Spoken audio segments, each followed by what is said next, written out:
Oh, happy Monday, beautiful people. You know, if it's around 9 o'clock, it's time for Lovebabz Love Talk. I'm Babz Rawls Ivy, sitting in my big black chair, spinning the music that I dig. Usually it's Motown Monday, but because our queen has passed, I am sitting vigil with the Queen of Soul. And so until everybody else stop playing, I'm going to stop playing a day after. How about that? So it'll be all this week because SiriusXM is going to stop playing Aretha Franklin tributes on Thursday. So I will quit probably Friday. I have enough music to play. I believe there's a 4-day funeral for the Queen. And you know what I always say, you just cannot outdo black people. You just can't outdo black people. 4 days, that's about right. 4 days is about right, because you know what happens? Because you know how we do when people die in our family. You got to wait till everybody come from south, north, east, and west. You got to wait for everybody to show up. Ain't nobody getting in the ground until everybody shows up. That's just the rule. So yeah, 4 days. 4 days in Detroit. It's going to be the blackest blackest black thing you've ever seen in your life. And the Queen of Soul deserves every bit of every accolade that falls out of people's mouths. So I'm going to play some music. I'm going to come back and tell you what Harry, where's the mouse? I got it. I'll come back and tell you what I did for the weekend. Boy, I swear to God, you would have thought this weekend was the last weekend on earth. You would have thought this was the last. You can hear my voice because I've lived a whole life this weekend, and you would have thought it was the last day on earth. And Lord have mercy. Woo! Oops. I just am I doing something? What am I doing? Oh. You would have thought that it was 1999. So anyway, I'm gonna play some Queen of Soul. I'll be back on the other side to tell you how the last weekend on earth went. Because God knows I'm feeling every bit of it.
Yes, your love is like a seesaw.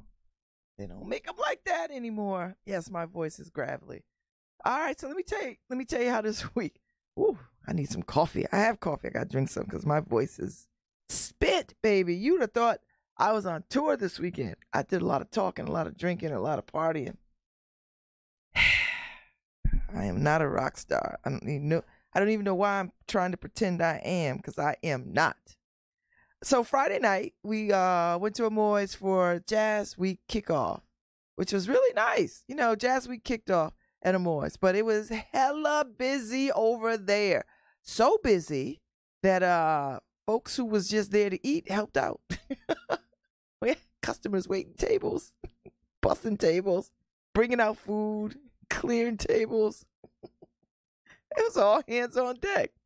It was hella busy in there, and she was short of staff. So what are we gonna do? We jump in and help out.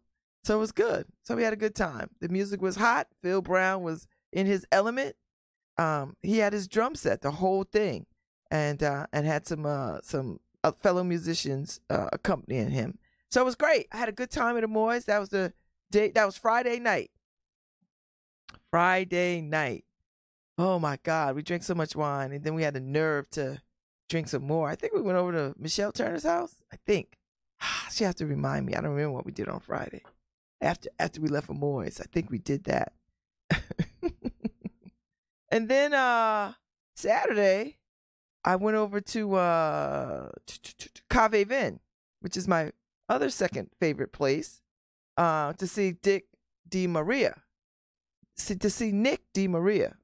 And it was great. He was great. Oh my God. They swing. Whoa. So I was over there drinking a bunch of wine, throwing it back. Had a good time. Nice crowd. Wonderful crowd of people. Nick DeMaria was swinging, boy. Let me tell you, he is quite something to behold. Him as his young contemporaries. They were swinging. And it sounded, and you could hear it on the street. It was just amazing. So I hung out there till about 10. So yeah, because my soror, Cindy, rolled over. So she caught up with me over at Cave Vin, because she was at Diesel, which is, just a few doors down and across the street. So our other sorors were of Diesel. So after Cave Vin, she was like, come on over to Diesel. So she walked me hand in hand over to Diesel, because I was going to go in the opposite direction and retrieve my car. Because I knew I had to be somewhere at 11 o'clock. I'll tell you about that in a minute. So I go to Diesel. Of course, I get to Diesel. And, they want to buy you drinks. So I have drinks.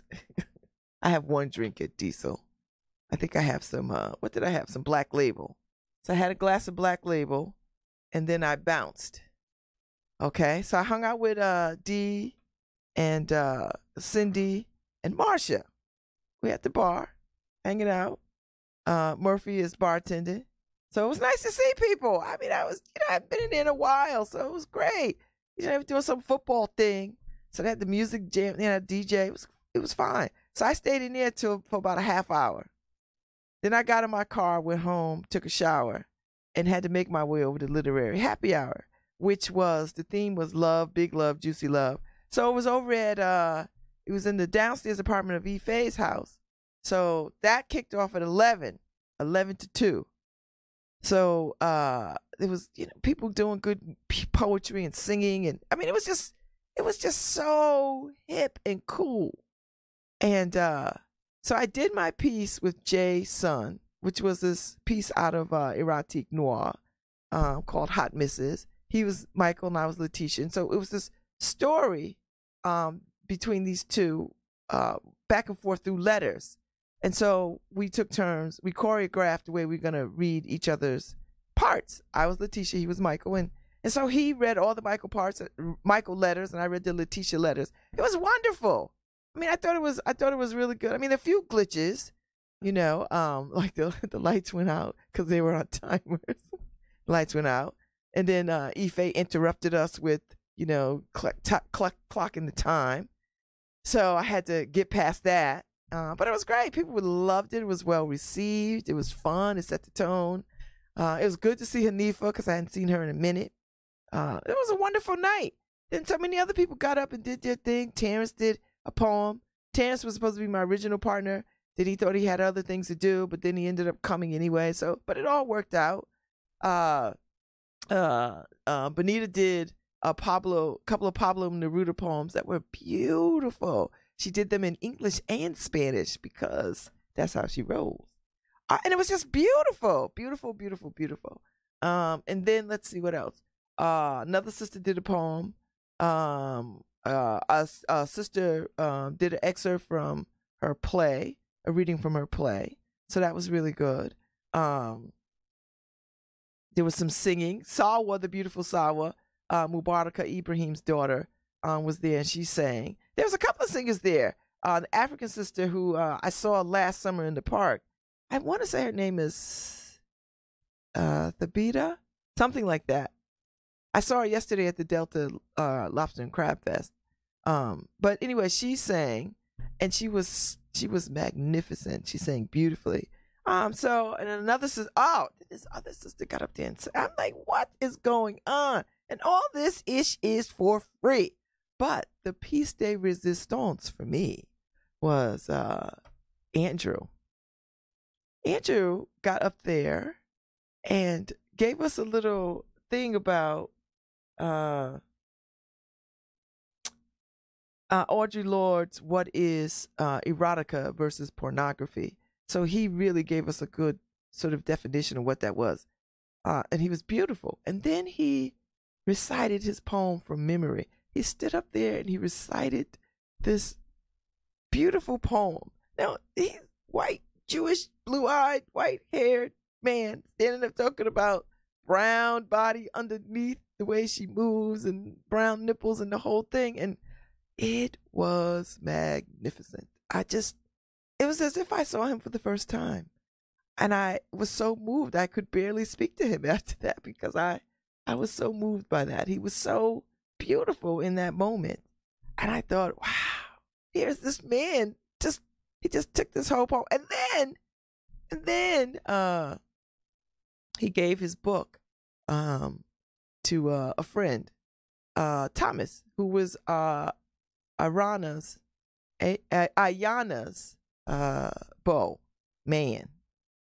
partner. And so he gave him his book. He ripped out the page because he had all his poems, page numbers that he really liked. So he just ripped out that page, but he gave him the book and said, and the brother was grateful. And he was a frat brother too. And Ayana is a sorority sister. So, and it's funny because I ran into her earlier at Home Goods. I didn't tell her where I was going tonight. I didn't even know. So when I see her there, I was like, oh my God, I'm seeing you again.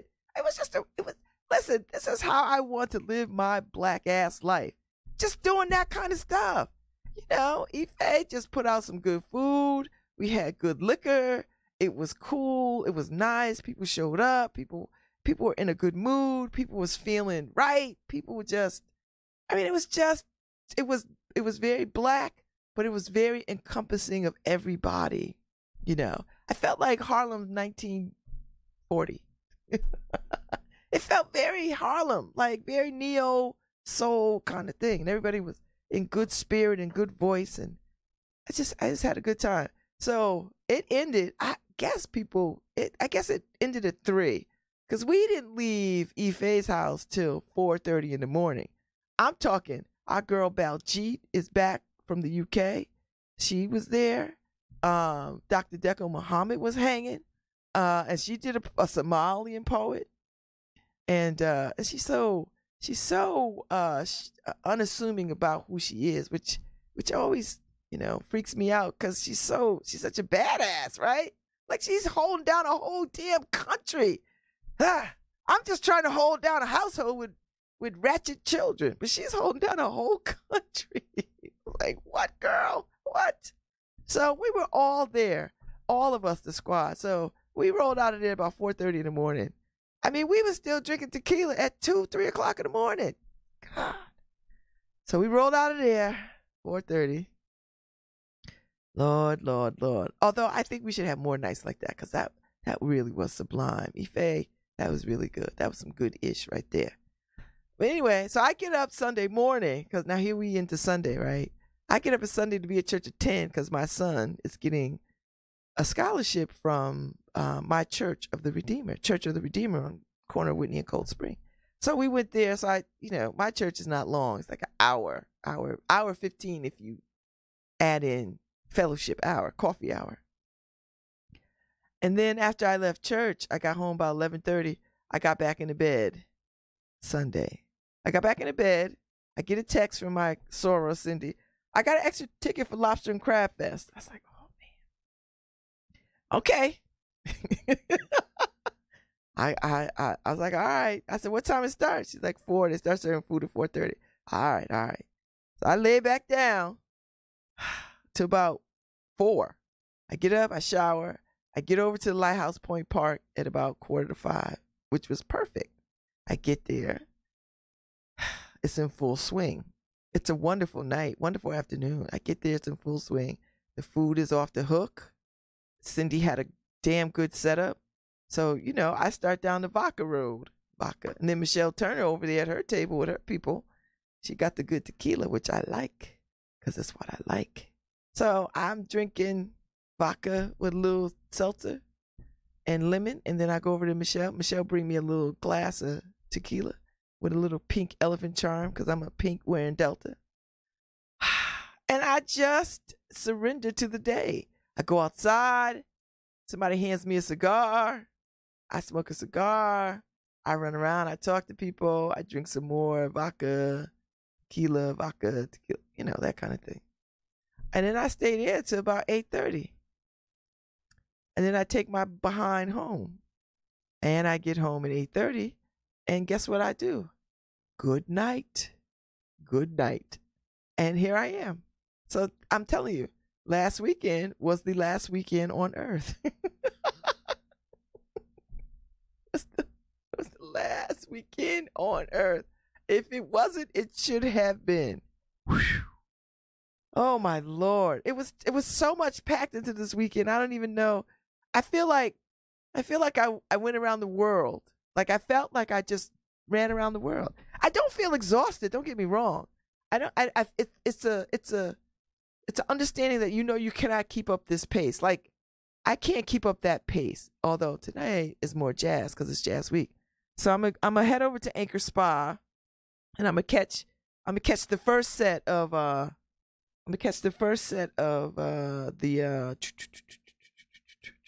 Morris Trent duo. So I'm gonna catch the first set because they start at 7:00. I'll catch the first set, so that'll be until about 8, and then I'm out because I'm not trying to hang out all night. And that is my weekend, people. Whoa! So let me play some more music, and then I'll be back on the other side with Harry.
So Harry, I'm gonna run to all these. I'm gonna run to all the Jazz Haven stuff, but I'm gonna tell you what. I'm not gonna drink not one drink of nothing but water, because I can't. I can't do both. I can't be out all hours of the night, and then be out every night, which is what I do. But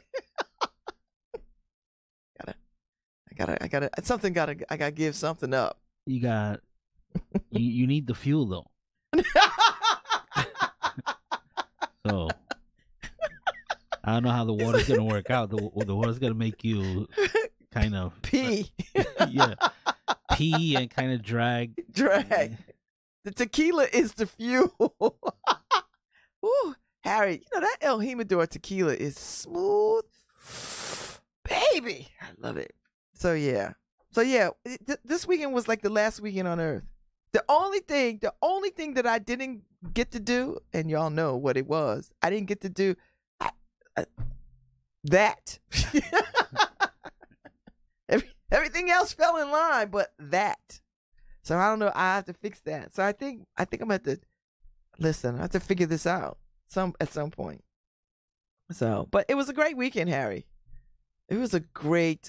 I mean, this was a hell-defying weekend.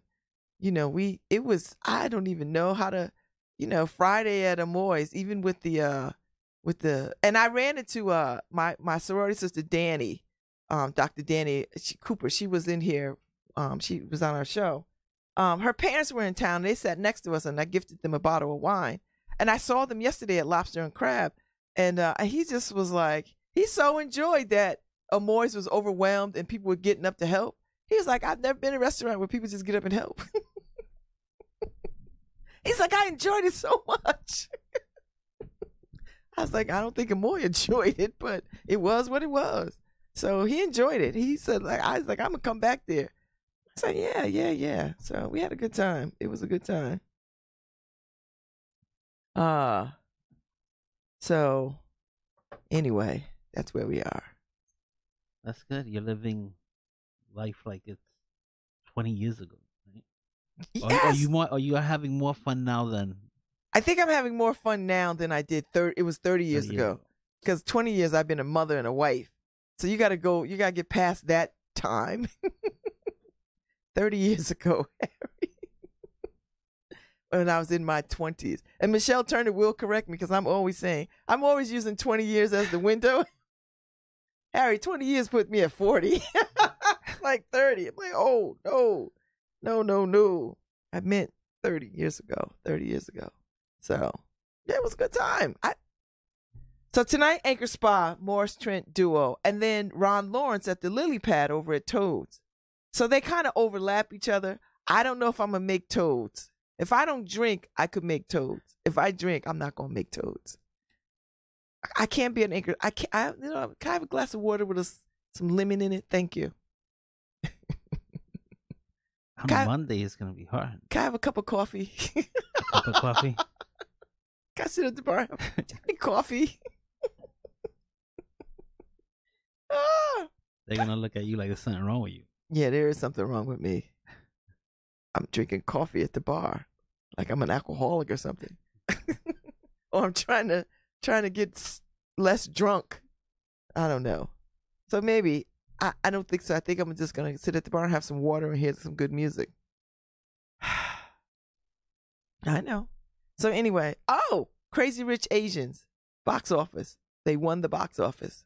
Did you see it? No, I'm going to go see it tomorrow. Do you know, Harry, there has never been an all Asian rom-com.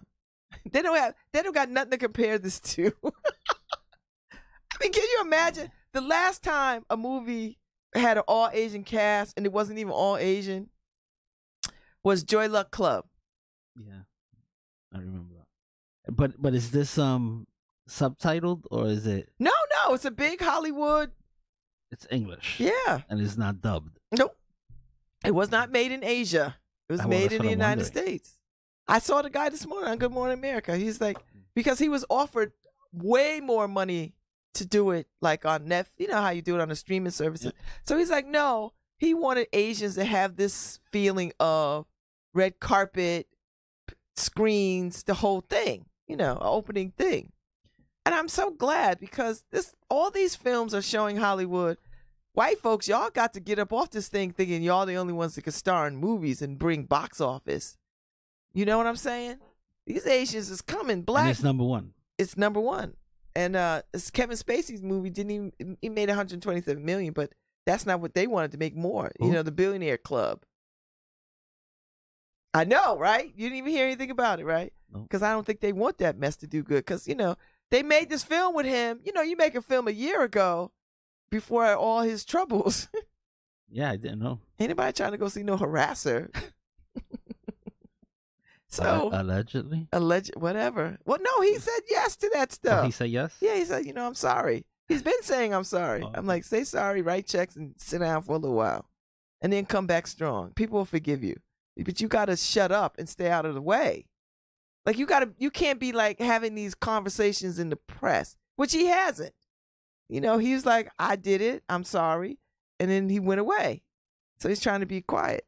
I hope he stays staying quiet because, you know, people could draw you into a fight that you don't even need to have.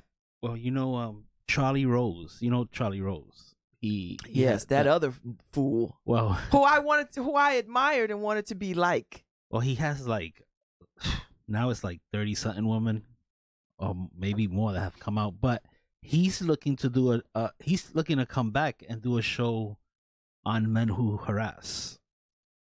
I don't know if that's he's trying to get in that way, but I don't know, child. Unless he's gonna do a confessional.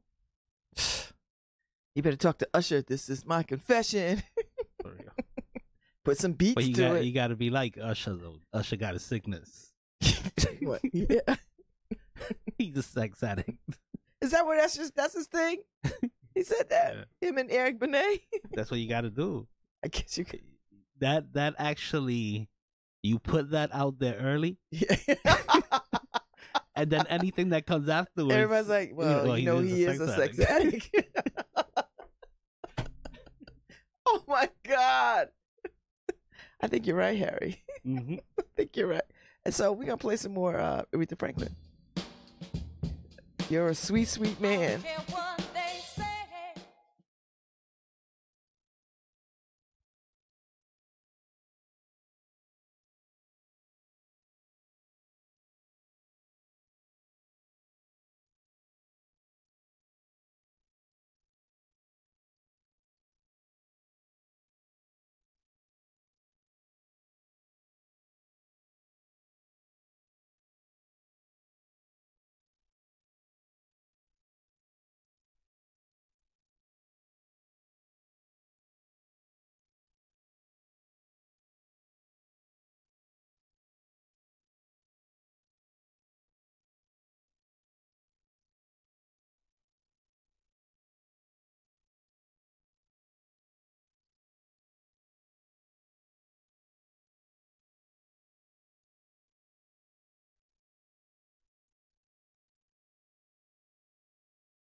So listening to the director of the person who wrote Crazy Rich Asians talk about representation, and listening to the Asian actors and talk about representation is important. I mean, that's true. I mean, we say that all the time.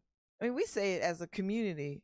Latinos want to be represented. We want to, Latinos and Black people want to be seen as other than thugs and hookers and malcontents. We want to be seen as valuable people doing valuable and viable things. We don't always want to be the drug dealers and the first one killed in the horror films. So that's all. Yeah, I guess everybody probably feels like that, right? Yeah. Italians don't only want to be seen as mobsters. Yeah. And stuff like that. But they're not, because they can be other things in the films because they're white. So they could be anything. They could be in films and not be Italian. They could just be in films and be actors. Black people, Black and Latino people and Asian people don't get that. If we're in the film, we're the help, we're in the supporting roles. Like Robert De Niro, when he's an actor, he doesn't have to be Italian in the movie. He can just be in the movie as whatever. He could be Joe Smith with no ethnicity attached to him. We come in a film, we have to be always something other than just regular in the movie. So that's my point. That's my point. Forget about it.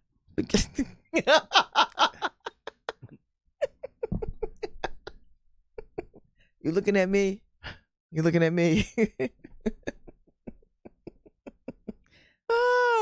All right. So anyway, I'm gonna go see Crazy Rich Asians tomorrow night. So I'm gonna go see it after because tomorrow for Jazz Week is Jonathan Barber Trio at 3 Sheets at 7:30. So I'm gonna go catch them for an hour, 45 minutes, and then I'm gonna go to the movies because I think we can't go till about late, which I don't mind going to the movies late. It doesn't bother me. I'm cool. So I might just do that.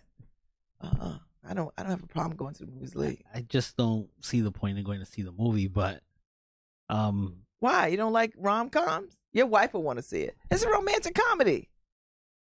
I want to see it. You don't like romantic comedies? What movies do you like, Harry? I bought tickets this weekend to see Denzel. I wanted to see it before it got out the theater, The Equalizer. Oh, how was it?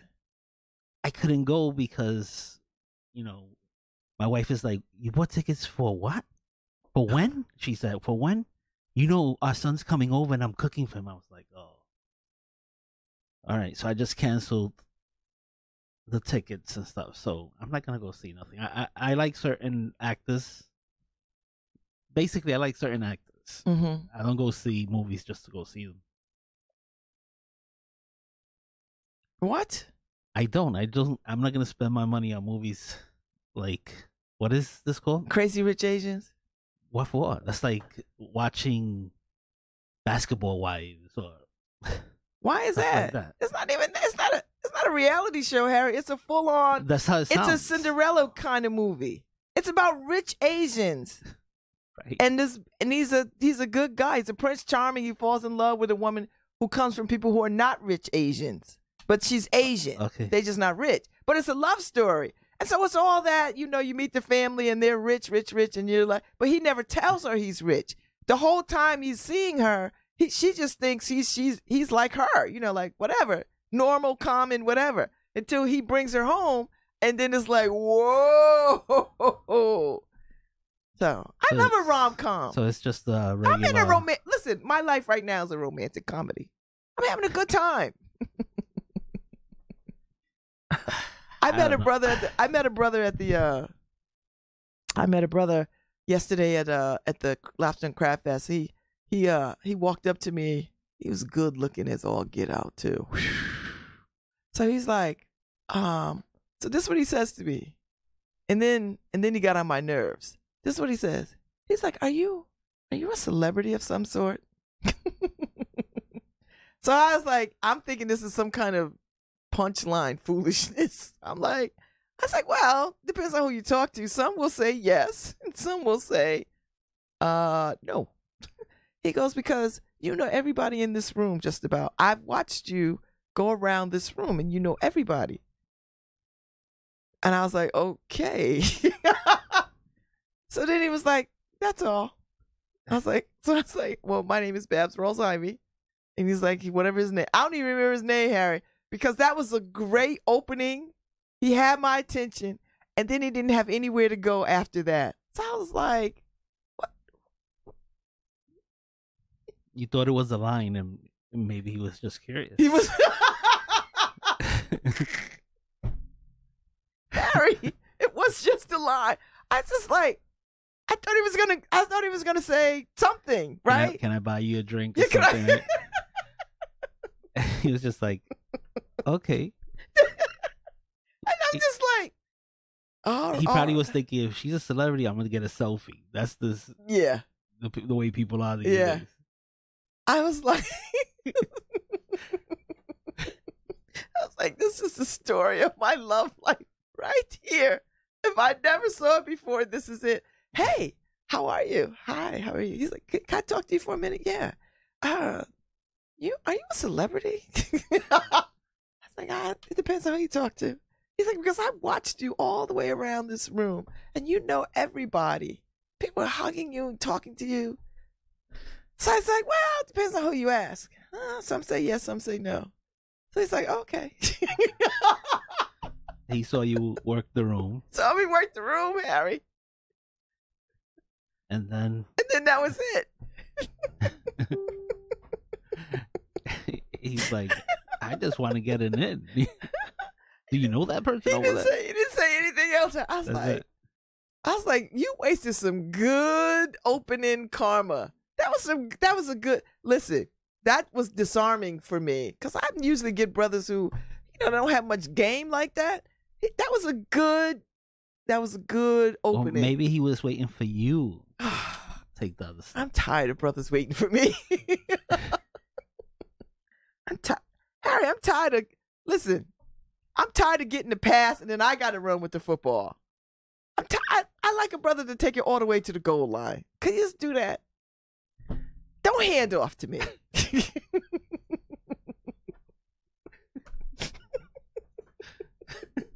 That's crazy.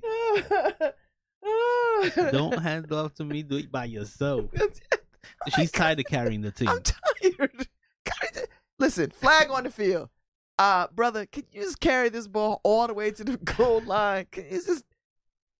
You can get the touchdown. Don't you want the touchdown? Anyway, Ife said, thank you, Harry, for clarifying. Clarifying what? She said, thanks, Harry, for simplified testosterone answer.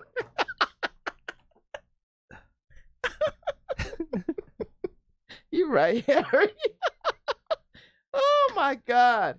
So, yeah, that was... And then, Harry, I was like, I felt some kind of way after. I was like, that was the best. And then he just was like, duh. I was like, okay. Whatever. Maybe he worked everything he had. He worked up to saying hi. And that was it. And he's waiting. Didn't know what's next. And you're like, damn, that's it? That's it? I was like, So I just kept it moving. I was like, and there was a part of me, Harry, that was like, because I can engage in a conversation. Like I know how to stay in that space. But after that, Harry, I was just done. I was like, I'm not impressed. I was like, you look good, but you're stupid. I was like, I'm not going to forget it. So I went outside and smoked some cigars with people I knew. I was like, well, whatever. I like the football analogy though, because it makes sense, right? When you're our age, they ain't no having to work overtime. Come on, do some work yourself.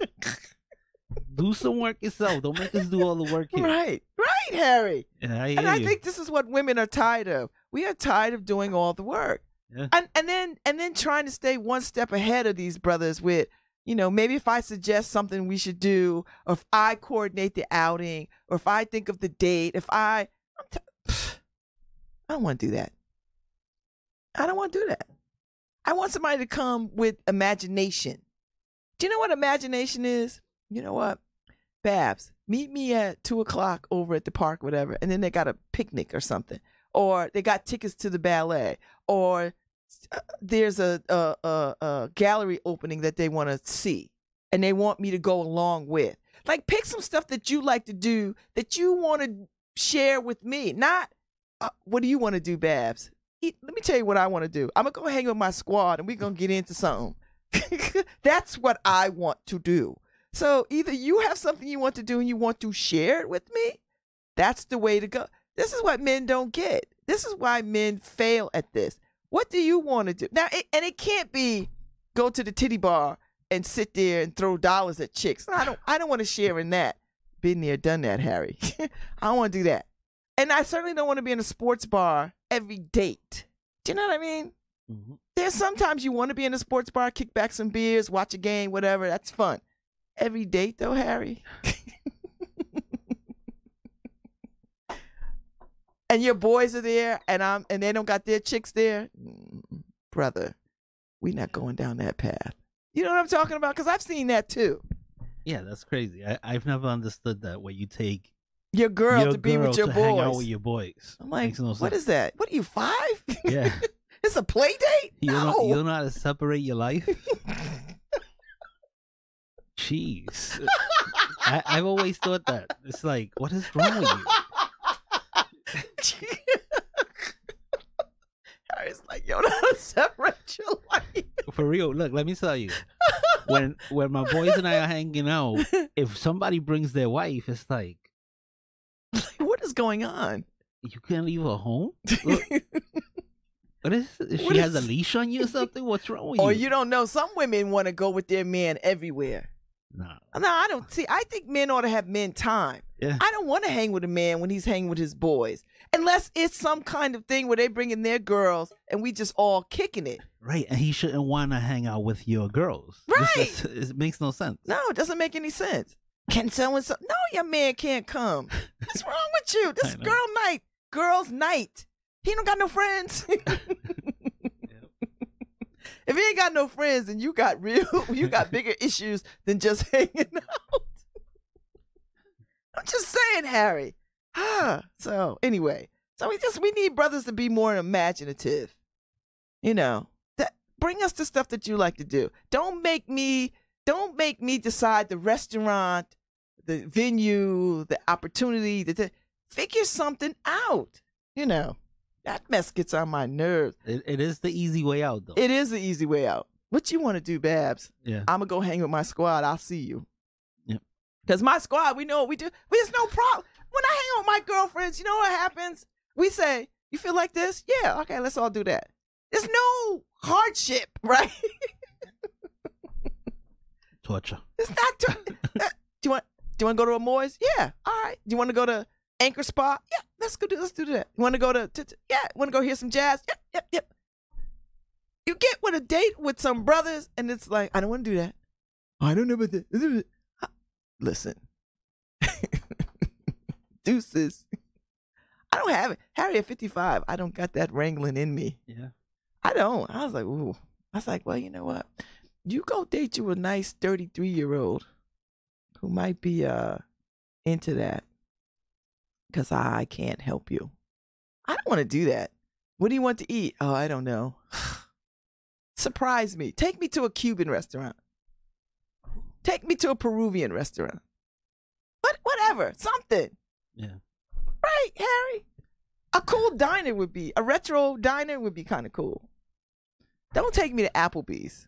If you take me to Applebee's, Harry, or TGI Friday, or Ruby Tuesday. Or Ruby Tuesday. You are unimaginative. Seriously. You know, I used to go to those places, Harry, because when I had little kids, they had kids menus. And it was easy to take them to these kinds of places because, you know, there'd be a full menu for little kids, burgers or pizza or fries, whatever little kids eat. And it would be cheap. So that would be their little outing. I'm a grown-up. I'm not going there. That's what I was just going to say. So what you're trying to say, in order to date a grown woman, you have to be a grown man. Thank you. And that's really the problem. To find grown men these days, it's like, oof.